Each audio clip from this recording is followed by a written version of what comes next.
Consultants in Cleaning is excited to announce the addition of 2 new products to its ever-growing library of education and learning materials. Dick Ollek's new DVD entitled Increasing Profits Without Increasing Sales takes you step by step through the process of finding areas in your current operation that can add substantial dollars to your bottom line. The second offering is Dick's new book entitled Richard's Writings. He's bound all 50 of his 2012 blog postings into one book of over 100 pages. Now you can have them in one handy location, available for reference, and at a very affordable price. So go to the website, consultantsincleaning.com, and check out these latest offerings and all the other educational tools for your business. Both you and Dick will be glad you did. Welcome to Tripodcast, episode 276. It's Monday, February 25th, and Dick Ollek asks, say what? In this Tripodcast, Dick Ollek talks about the art of the pre-employment interview and why this interview is so critical to the success of your company. Let's listen in. In this Tripodcast, I'd like to speak a little bit to the subject of the actual interview of prospective employees. You know, up to this point, you have spent what I would consider probably an enormous amount of time, energy, maybe dollars, and utilized various procedures for bringing the right people in the door for an interview. And now's the time you want to really sell them on the benefit of working for your organization and beginning maybe a career with your organization. And let me suggest to you, don't blow it. Just don't blow it. You see, one thing that I have learned in all the years I've been in this business is that employees and prospective employees will mirror your image of this industry and your company. If you're thinking negative, in other words, if you're thinking that, well, I'm going to hire this restroom cleaner, you know, and there's high turnover in this industry, I don't expect them to stay, so I'm not going to spend a lot of time on this, we'll just get them on here and then we'll hold them as long as we can and then we'll get another one. And they sense that. They know that. If you're negative and you think of the position that way as, you know, only a part-time job, that's exactly how they're going to view it. If you think of it that way, that's the way they're going to think about it. If you're positive and you demonstrate that you have career positions, and I emphasize that, you have career positions, because if we don't begin as an industry to think of this industry as an opportunity for careers, it's never going to happen. You know, so we really want to talk about to these people as career opportunities that could be available with us. After all, you know, if you don't extol the virtues of this great industry, who's going to? You're in the industry. And if you're not going to talk about how the potential is there, how the opportunities exist, who's going to? You see, the people that walk into your office, walk into your doors, and put in an application for employment with your company are the customers. And they should be treated with the utmost respect. If they don't return the favor, you don't necessarily employ them. Well, you don't employ them. But you are to you need to treat them with respect when they come in that door and fill in that application. But don't prejudge them, because if they're not who you want on the payroll, they'll show that up in the interview. It's also important, I believe, that remember that you have many different nationalities that will come and apply, and those different nationalities have different customs. For instance, in the United States, we have we've been told that if you don't look somebody right in the eye when you're talking with them, particularly in an interview, if you can't look them in the eye, then it's taken as kind of a, well, I'm not sure that guy's telling the truth. I'm not sure she's really leveling with me. We see it as a moment of maybe they're got something to hide.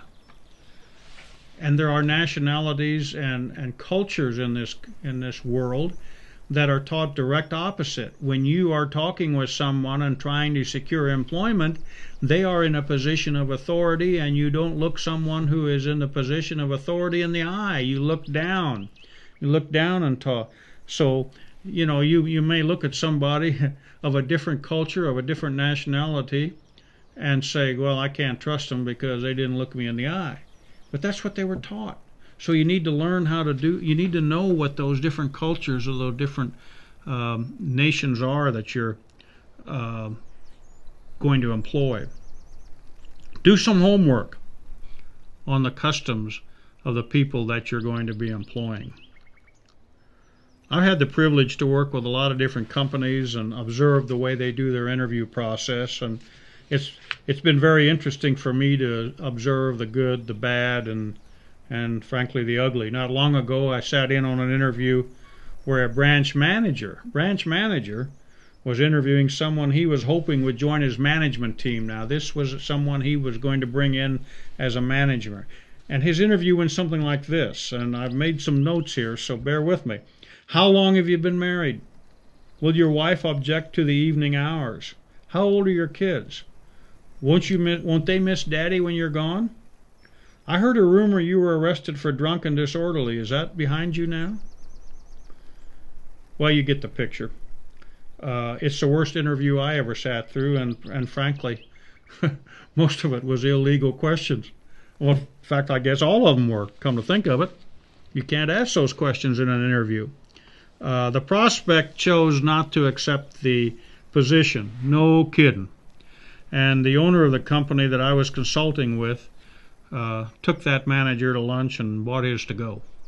To the best of my knowledge, this branch manager who was doing the interviewing had been given all of the training on the correct interview process. So, in fact, been given that training several times. And there are just certain questions you cannot ask.